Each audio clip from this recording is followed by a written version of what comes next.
tome el control completo de sus corazones, tome el control completo de su entendimiento, tome el control completo de las circunstancias y se enfoquen en el Señor. Amén. Amén. Vamos a darle la lectura a lo que vamos a hacer de este domingo y todos los domingos, si Dios lo permite. Vamos a iniciar con el libro de Primera de Juan, capítulo 1, en donde semana tras semana vamos a ir acabando con el libro completo, para así poder nosotros llenarnos de todo el consejo de Dios, de toda la palabra de Dios, y vamos a ir libro por libro, estudiando versículo por versículo y palabra por palabra, y nos vamos a llenar de todo lo que el Señor nos quiere decir. ¿Cuántos dicen amén a eso? Amén. Amén. Bueno, vamos a darle lectura a lo que va a ser la palabra del día de hoy, que está en Primera de Juan, capítulo 1, versículos del 1 al 10. Dice: lo que existía desde el principio, lo que hemos oído, lo que hemos visto con nuestros ojos, lo que hemos contemplado y lo que han palpado nuestras manos acerca del verbo de vida. Pues la vida fue manifestada y nosotros la hemos visto y damos testimonio y os anunciamos la vida eterna, la cual estaba con el Padre y se nos manifestó.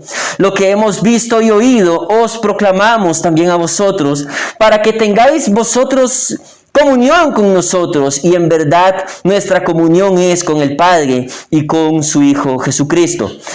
Os escribimos estas cosas para que nuestro gozo sea completo, y este es el mensaje que hemos oído de Él y que os anunciamos. Dios es luz y en Él no hay tiniebla alguna. Si decimos que tenemos comunión con Él, pero andamos en tinieblas, mentimos y no practicamos la verdad.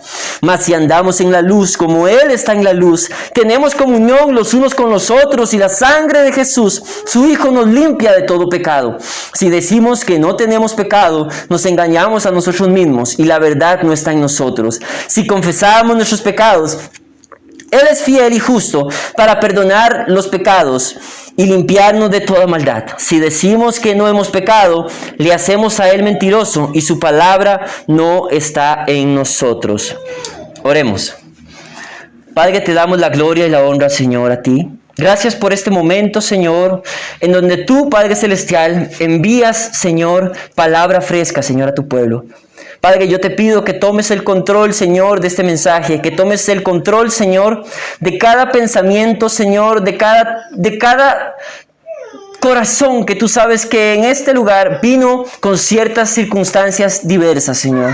Te pido por favor también que este mensaje, Señor, realmente entre en ellos, que sea fructífero, Padre Celestial, y que tomes por favor, Señor, a este siervo, Padre Celestial, para que todo lo que yo vaya a decir, Señor, esté conectado exclusivamente con la Escritura, Señor, con lo que tú quieres decirle, Señor, al pueblo que amas. En el nombre santo de Cristo Jesús. Amén. Tomen asiento. Bueno, bendito sea el Señor. Antes de comenzar, yo quiero ponerlos en un poquito de contexto, porque es importante. La carta primera de Juan fue escrita por un de los apóstoles, Juan. Y hay algo que yo quiero que ustedes comprendan, porque la carta primera de Juan es una carta muy fuerte, muy exhortiva, y pareciera que él está hablando a personas que realmente no son cristianas, pero no. Aunque ustedes no lo crean, está hablándole a personas que son cristianas, pero todo lo que él está predicando lo hace para afirmarlos en la fe. Ahora, ¿por qué afirmarlos en la fe? Porque había una problemática muy grande que estaba pasando en ese lugar, y era de que habían falsos maestros, agnósticos, que no creían en que Cristo, en tal, el Hijo de Dios, se había encarnado. Entonces, evidentemente, si ya fallan con creer algo como eso, de ahí no están creyendo entonces de lo que deben de creer. Y lo malo es que estos agnósticos, estos falsos maestros, se levantaron dentro de la misma iglesia. ¿Qué pasa cuando una persona que es un falso maestro se levanta dentro de la misma iglesia? Si hay personas creyentes que no están firmes en la fe, muy probablemente se vean engañados. Amén. Amén. Diga el que está a su lado, afirmarse en la fe. Afirmarse en la fe. Qué importante es el término afirmarse en la fe, porque cuando yo soy cristiano, yo creo, yo me siento firme, pero es que pasamos por ciertas circunstancias, no solamente el hecho de los falsos maestros. Normalmente un cristiano pasa por diversas circunstancias en donde si no se encuentra firme, puede caer. Y todo lo que enseña Juan a través de esta carta es para afirmarnos en la fe y que tampoco seamos engañados. Ahora bien, el contexto de la carta en sí eran falsos maestros agnósticos que no creían en Jesús encarnado. Pero hoy en día, si tú no estás afirmado, muy probablemente no solamente le creas a un agnóstico, sino que además le puedas creer a la circunstancia que estés pasando. Y te engaña, o el vecino te engaña, o tu tío te engaña, o alguien te dice algo y te afecta y te engaña. Es que si lo vemos sacando, no estoy hablándoles del contexto ahora, les estoy hablando ahora de las circunstancias por las cuales las personas pueden ser engañadas y no están afirmadas en la fe. Sí, amén. Amén. Amén. Entonces, vamos a comenzar desde el versículo 1 al 10. Que tenemos tiempo, y dice, lo que existía desde el principio, es lo primero que dice. Ahora, ¿qué existía desde el principio? Porque eso yo creo que sería como lo que todo el mundo se preguntaría. Para ver qué existía desde el principio, vamos a Juan capítulo 1, versículo 1. Dice, en el principio existía el verbo, y el verbo estaba con Dios, y el verbo era Dios. Amén. Sí, amén. Estamos aquí. Entonces, él está diciendo, lo que existía desde el principio, ¿qué existía? Dios. Lo que hemos oído, ¿qué oían? La palabra de Dios. Lo que hemos visto con nuestros ojos, lo que hemos contemplado. Escuchen esto, porque la palabra contemplar viene del griego deseaomai, que significa mirar de cerca. Y lo que han palpado nuestras manos acerca del verbo. Entonces, este versículo 1 lo que les está queriendo decir a los cristianos de esta iglesia específica, porque era alguna iglesia de Asia Menor, les está queriendo decir de que todo lo que él va a escribir no se lo está sacando de una caja de Conflex, no se los está sacando de un libro que leyó, no se los está contando de alguien que tal vez se lo pudo contar, no. Estamos hablando de un apóstol que fue testigo presencial de todas las cosas. Y ellos están hablando de lo que existió desde el principio, lo que vieron con sus ojos, lo que oyeron, lo que palparon. Es muy fuerte. Imagínate que yo me pare aquí y les diga, lo que yo les voy a predicar hoy es acerca de lo que yo vi, oí y palpé de Jesucristo. ¡Wow! De primera mano. O sea, lo que va a escribir tiene evidencia absoluta. Amén. Esto es para que veamos la importancia de lo que realmente Él quiere dar a comprender. Versículo 2. Pues la vida fue manifestada y nosotros la hemos visto y damos testimonio y os anunciamos la vida eterna, la cual estaba con el Padre y se nos manifestó. ¿Quién es la vida? El verbo del que estamos hablando, Cristo. Cristo se les manifestó, estaba con el Padre y se manifestó a ellos. Amén.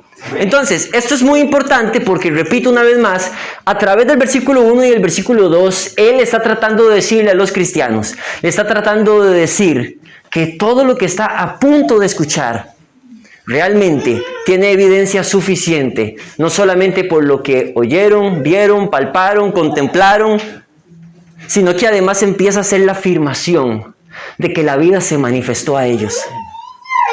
Amén. Amén. Yo quiero hacerte una pregunta fuera de contexto. ¿Cristo se ha manifestado a ustedes? Sí, amén. Gloria a Dios. Ahora imagínate que es que se te manifieste en cuerpo. Y ahora quiero que te imagines en que se manifieste resucitado. Padre Santo. ¡Qué tremendo! ¿Ves? Porque entonces lo que este hombre va a decir tiene evidencia testimonial de primera mano. Esto es realmente importante. Amén. Sí, amén. Versículo 3. Lo que hemos visto y oído, otra vez, os proclamamos también a vosotros, para que también vosotros tengáis comunión con nosotros, y en verdad nuestra comunión es con el Padre y con su Hijo Jesucristo. Entonces él sigue escribiendo y él sigue diciendo una vez más que lo que ha visto y lo que ha oído, eso es lo que él entonces les va a proclamar.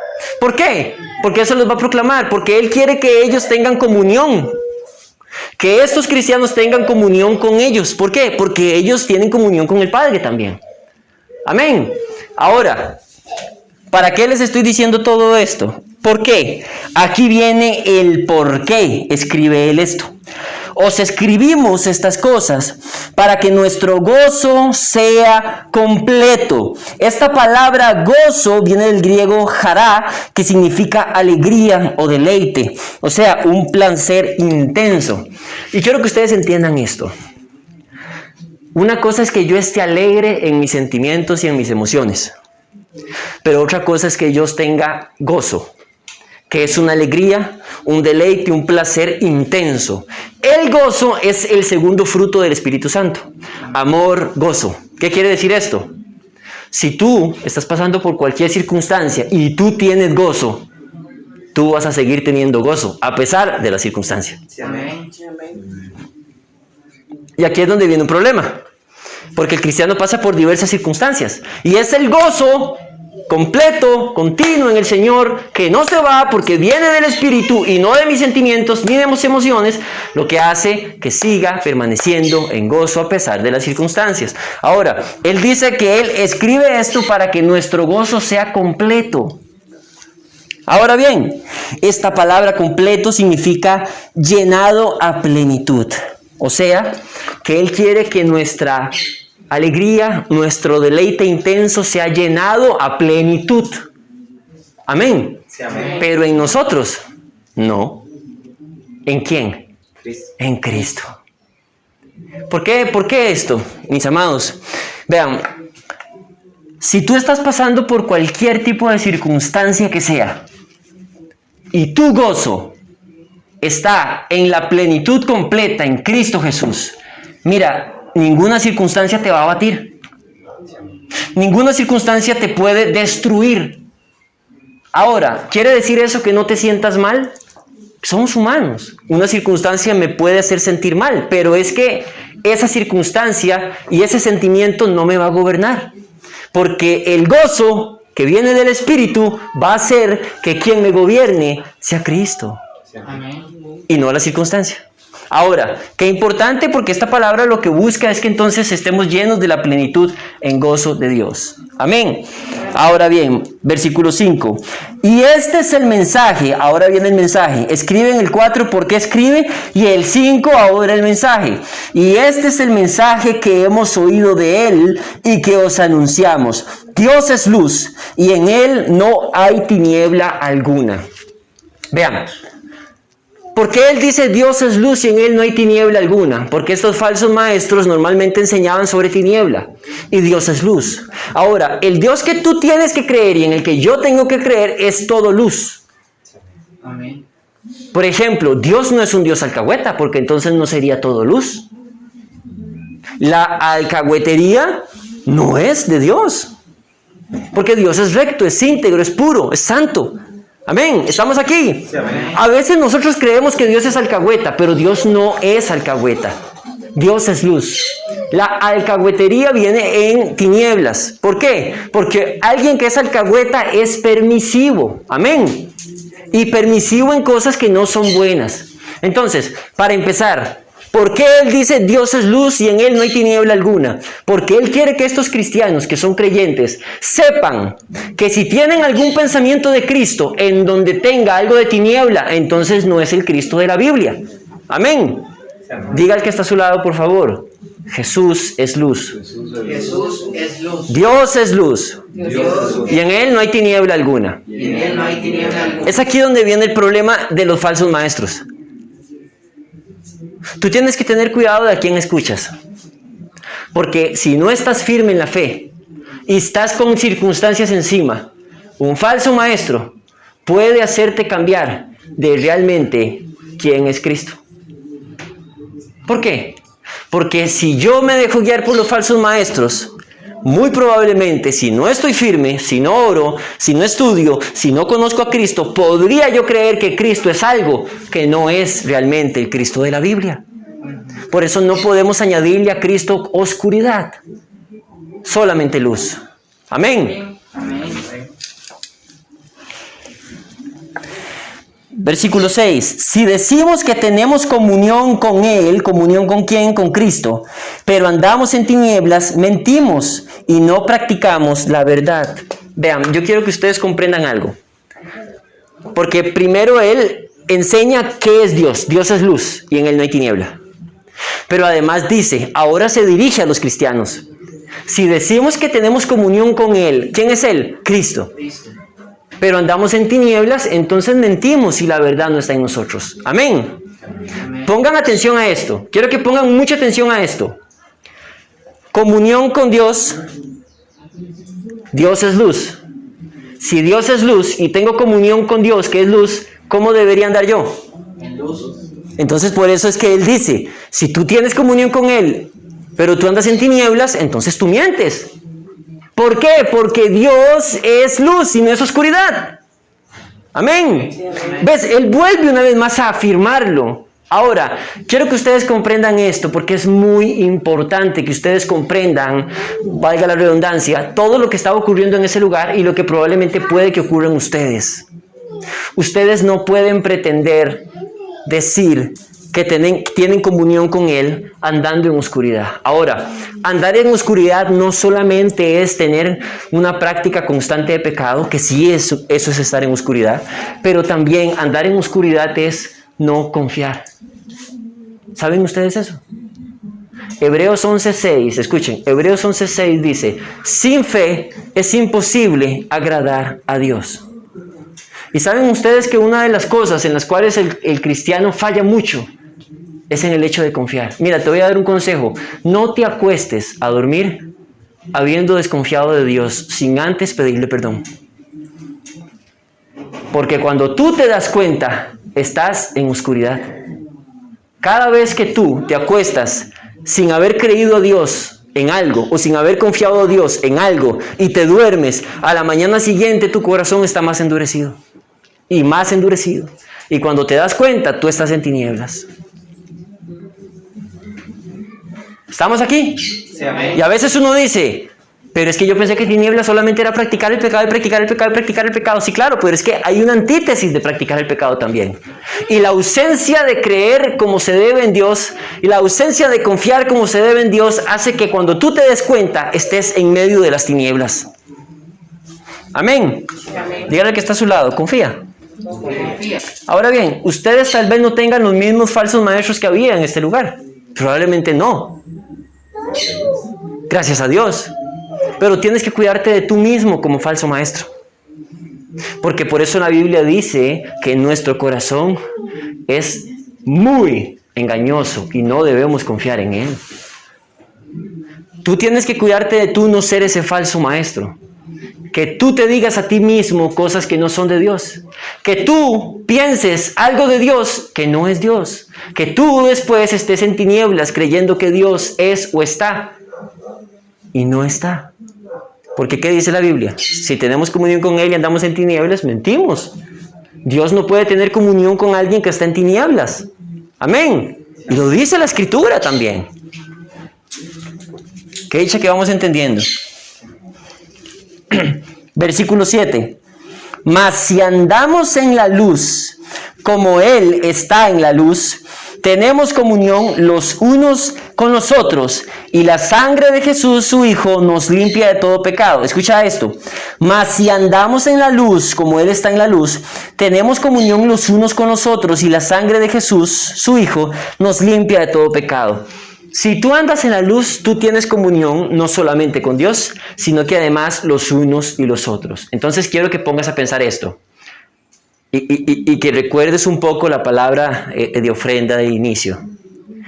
Si tú estás en enemistad con alguien, porque alguien te hizo algo, o porque tú hiciste algo, y tú no haces algo para reconciliarte, aunque tú no hayas sido el culpable, no puedes decir que tú andas en luz. Porque ¿qué dice la Biblia? ¿Qué dice la Biblia? Y si andamos en luz, tenemos comunión unos con otros. ¿Y qué decía al principio la palabra de ofrenda? Ve, ¿y qué? Reconcíliate con tu hermano, si tu hermano tiene algo contra ti. Reconciliarte con tu hermano no es que tú llegues, lo abraces, le des un beso y sabes que te va a pegar, pero no importa, lo sigues abrazando. No quiere decir eso. Quiere decir el hecho de que si tú sabes que esa persona tiene algo contra ti, tú ve y reconcíliate, pídele perdón. Pero es que yo no hice nada, más bien a mí lo que hacen es agredirme, más bien me tratan mal. No importa, a Cristo le hicieron lo mismo. Tú no eres más que Cristo, ¿o sí? Y si Cristo tuvo que soportarlo, ¿por qué tú no puedes soportar eso? Te voy a decir por qué. Porque a veces, cada vez que nos tratan mal, crece soberbia en nosotros y dureza de corazón. Y si tú tienes el corazón endurecido por lo que te hacen, entonces tú deberías vivir en el cielo, porque aquí te van a hacer. Cristo dijo que por causa de Él nos iban a rechazar, odiar y nos iban a hacer lo mismo que a Cristo. Repito, Cristo lo hizo y Cristo lo soportó. ¿Por qué tú no puedes hacerlo? Ya te trataron mal. Ve y pide disculpa. Mira, yo quiero pedirte una disculpa porque yo siento que tú tienes algo contra mí y quiero disculparme si algo he hecho que te ha hecho sentir mal o te ha perjudicado. Si esa persona te empieza a gritar o lo que sea, no importa, tú te das media vuelta, pero tú ya cumpliste. ¿Sabes por qué? Porque tú no puedes ser esclavo de lo que alguien más te hizo. Porque al final el único esclavo eres tú. Amén. Amén. Repito, si tenemos comunión con la luz, tenemos comunión los unos con los otros. Si no hay comunión los unos con los otros, ponte a pensar entonces, ¿con quién estás? Amén. Amén. Esto es muy importante, mis amados. Recuerden que dice también el mismo versículo, tenemos comunión los unos con otros y la sangre de Jesús su Hijo nos limpia de todo pecado. Versículo 8, si decimos que no tenemos pecado, nos engañamos a nosotros mismos y la verdad no está en nosotros. ¿Por qué decimos a veces que no tenemos pecado? Porque vean cómo todo se va, cómo todo va yendo para abajo. Desde que en luz, que Dios no es oscuridad y ni hay oscuridad. Luego dice que si tenemos comunión con Él, la evidencia es que también tenemos comunión los unos con los otros. Luego dice que si pecamos, o si más bien decimos que pecamos, que no tenemos pecado, nosotros estamos mintiendo, estamos mal. ¿Por qué? Porque una de las cosas que también suele ocurrir, y quiero hacer un paralelo, es que el cristiano por naturaleza olvida que tiene pecados. Lo olvida. Y a veces la gente piensa, es que si alguno está en Cristo, nueva criatura es. Pero si sigues practicando el pecado, significa que tienes pecados y que tú necesitas de Cristo. Vean, la primera cosa que olvida el cristiano es que tiene pecados. Y descuida su tiempo de oración, su tiempo de estudio de la palabra. Porque no se enfoca en sus pecados, se enfoca en las circunstancias. Y hay momentos en donde la gente es tan circunstancial y está pasando por tantas cosas que solamente tiene vista y mirada para las circunstancias, para los problemas, pero se olvida de su condición con Dios. Y yo no sé si ustedes sabían, pero por ejemplo, no creer en Dios o desconfiar en Dios es pecado.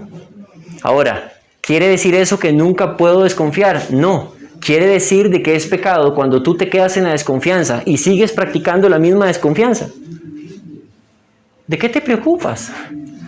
Ponte a pensar, no sé qué estás pasando, pero ¿qué es lo peor que puede pasar en tu vida? Si tú tienes a Cristo en el lugar correcto, ¿qué es lo peor que puede pasar en tu vida? Y si te pasa, tienes a Cristo. Lo escuchamos ahora en la adoración. Él te sostendrá. ¿Se acuerdan? ¿Qué decía la canción? Él me sostendrá. ¿Se acuerdan? Él me sostendrá, pues me ama el Salvador. ¿Se acuerdan? Es un himno maravilloso. Él me sostendrá, pues me ama el Salvador. ¿Tú estás seguro que Dios te ama? Amén. Gloria a Dios. Pero si tú estás tan seguro que Dios te ama, tú tienes que tener evidencia de que tú lo sabes. ¿Cómo? Confiando. ¿Por qué? Porque sin fe es imposible agradar a Dios. Entonces, ¿qué agrada a Dios? La fe. Amén. Entonces, tal vez me salí un poco del contexto de lo que les estaba diciendo, pero es porque necesito que ustedes comprendan a cabalidad todo. Todo. Amén. Repito, si decimos que no tenemos pecado, nos engañamos a nosotros mismos y la verdad no está en nosotros. ¿Quién no tiene pecado? Solo Cristo. Versículo 9. Si confesamos nuestros pecados, Él es fiel y justo para perdonarlos los pecados y limpiarnos de toda maldad. Si decimos entonces que no tenemos pecado, nos engañamos a nosotros mismos. Pero si los confesamos, ¿qué pasa? Él es fiel y justo para perdonarnos los pecados. Vean, mis amados, yo quiero que ustedes ahorita en 10 segundos piensen en los pecados que han tenido esta semana. En 10 segundos. Yo les puedo asegurar a ustedes que en 10 segundos no podrían pensar en todos los pecados que han tenido en la semana. Incluso que tal vez ni siquiera se acuerden o ni siquiera lo perciban. Pero si yo les digo a ustedes en 10 segundos, díganme todas las circunstancias por las que están pasando, en 10 segundos todas vienen a la mente. ¿Por qué? Ahí es donde uno a veces descuida el hecho de saber de que yo tengo pecado y ocupo a Cristo. Tú no ocupas a Cristo solamente para que Cristo te ayude con las circunstancias. No, tú ocupas a Cristo porque tú eres una persona que te lleva completamente el pecado de la carne. Yo necesito a Cristo porque mi carne me puede llevar al pecado. Yo necesito a Cristo por eso, porque quiero guardarme en santidad y pureza. Yo por eso no puedo decir que no tengo pecado. No, yo les puedo decir que no practico el pecado. Pero de que no tenga pecado no se los puedo decir porque puedo pecar en cierta cosa. Y tengo que cuidarme por eso. Ahora, qué importante es que el cristiano vuelva entonces, ¿verdad? A la senda, que vuelva al inicio de todo. Cristiano y cristiana que estás en este lugar, preocúpate por tu vida en Cristo. Que tu vida está en manos de Dios. Amén. Dígale al que está a su lado. Confiese sus pecados y arrepiéntase. Confiese sus pecados y arrepiéntase.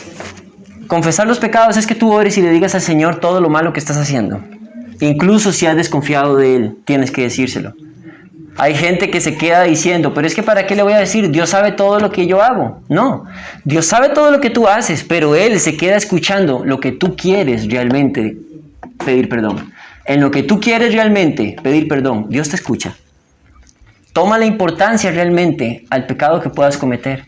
Toma la importancia realmente a la dureza del corazón.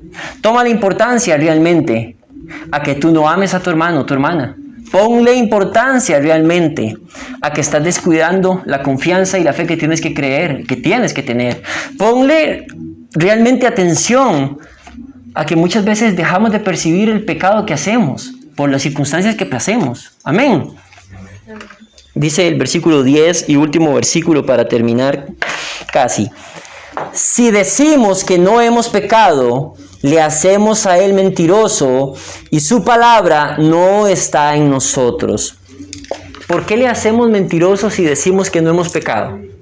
Bueno, porque la palabra de Dios dice que todos estábamos destituidos de la gloria de Dios por haber pecado.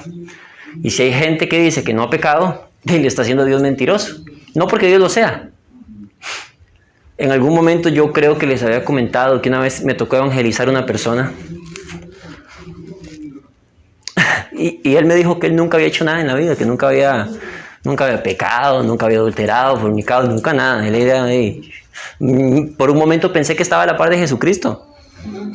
Porque me dio mucha gracia eso. Ahora, me dio gracia en el sentido de, wow, ¿cómo una persona cree que alguien le va a creer? Si la Biblia dice que todos hemos pecado. Amén. Ahora, yo quiero que ustedes comprendan esto, mis amados. Desde el versículo 1 al versículo 10. El escritor, inspirado por el Espíritu Santo, los quiso llevar a algo muy importante.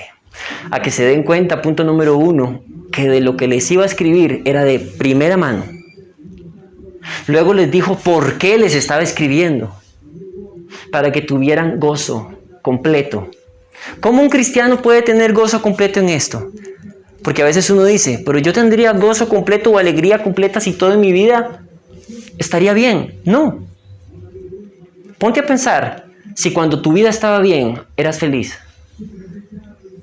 No, porque es que el gozo viene del Señor. Amén. La felicidad es pasajera, el gozo viene del Señor. Amén. Entonces, ¿qué es lo que pasa? Un cristiano tiene que caminar con la cabeza en alto, porque su gozo tiene que ser completo. Y luego dice lo que él está escribiendo para que el gozo sea completo. Y luego nos manda acerca de que Dios es luz y en Él no hay tinieblas. Ponte a pensar realmente, ¿de qué parte estás? ¿De qué lado estás? Si tú normalmente tienes un papá, tu papá siempre va a querer que estés con Él. Amén. Y en Él no va a haber tinieblas. Y si Dios es luz, dime qué hay en la luz. ¿Qué hay en la luz? Díganme qué hay en Cristo Jesús. Díganme si no hay gozo. Díganme si no hay paz. Quiero hacerles una pregunta. ¿Ustedes cuando duermen y se acuestan, realmente sienten gozo y paz?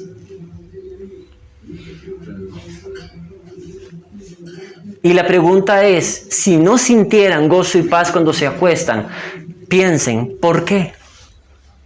Ustedes dirían, bueno, porque tengo esta y esta y esta y esta y esta. Mira, tú vives en la tierra, siempre vas a tener un porqué.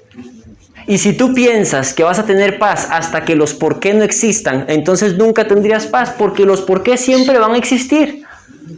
Pero en Cristo, que es luz, y en Él no hay tinieblas, siempre estará contigo y te sostendrá. Pero tú tienes que estar en la luz. Pero no descuides el pecado que cometes. Llévalos al Señor, confiésalos al Señor, porque aunque ustedes no lo crean, todo el pecado que se comete y no se confiesa y no se arrepienta, crea tanto dureza en tu corazón como una desconexión con el Señor. Y no porque el Señor quiera desconectarse, sino porque uno se desconecta. Volvamos una vez más al Señor, porque el Señor hoy te está tratando de decir algo. Y es muy importante lo que te está tratando de decir. Tú tienes que estar en gozo completo, en alegría completa, la alegría que viene del Espíritu Santo completa, en plenitud en Él. Mira, si tú no conoces la plenitud, tienes que salir de aquí habiéndola conocido. Tú y yo podemos pasar por diferentes cosas, pero nada de lo que tú pases es justificación para que dejes de poner tu mirada en la luz. Amén. Y quiero repetirles una vez más esto. El escritor, inspirado por el Espíritu, no le estaba hablando a inconversos. Le estaba hablando a cristianos. Y todo lo que él escribió, inspirado por el Espíritu, era para afirmarlos en la fe y para que no se vieran engañados por falsos maestros agnósticos en su mayoría. Afírmate en la fe con esto. Deja de pensar tanto en tu vida. Aparta la mirada de tu vida, de tu circunstancia, y pon tu mirada y tu vida en Cristo Jesús. Vuelve todos los días a pensar en qué pequé. Piénsalo. Mira, piensa todos los días en qué pequé hoy. Necesito pedirle perdón al Señor, necesito confesárselo. ¿Por qué a veces no pasa eso? Porque hay otras cosas en qué pensar. Por eso quiere Juan que se afirmen estos cristianos. Y lo dice porque muchos cristianos dejan de vista eso. Amén. Amén. ¿Estamos aquí? Amén.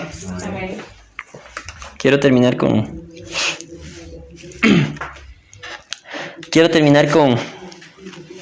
lo siguiente. Esta palabra que está en el versículo 4, que dice completo, que significa llenado a plenitud, yo quiero ser muy enfático con esto. Tú nunca vas a ser llenado a plenitud hasta que sepas de quién viene la plenitud.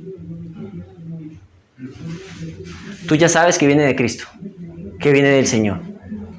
Pero si tú no conoces al Señor y desconfías del Señor cada vez que algo te pasa, entonces tú realmente no sabes de quién viene esa plenitud. Ponte a trabajar en lo que tienes que trabajar. Amén. Dígale al que está a su lado, trabaja en lo que tienes que trabajar. Trabaja en lo que tienes que trabajar. Pon tu mirada en Cristo. Pon tu mirada en Cristo. Deja que la circunstancia siga siendo circunstancia. Deja que la circunstancia circunstancias sigan siendo circunstancias. Y tú enfócate en Cristo, Y tú enfócate en Cristo, que Él te sostendrá. que Él te sostendrá. Porque Él nos sostiene a nosotros. Se nos sostiene a nosotros. Muy bien. Mis amados, despedimos la transmisión. Yo les digo y les oriento tanto a los que nos están viendo como a todos los que estamos acá, que por favor esta palabra realmente la pongan por obra, que pongan mucha atención, porque este es todo el consejo del Señor en el primer versículo. La siguiente semana estaremos con 1 de Juan capítulo 2, es muy bueno también. Y ahora, entendiendo el contexto desde el inicio, ustedes van a ir viendo cómo el Señor va hablando y cómo el Señor va a ir operando y cómo el Señor va a ir removiendo y te va a ir exhortando y tú vas a salir limpio, nuevecitico. Pero lo que hoy aprendieron, pónganlo por obra. Amén. Que Dios les bendiga.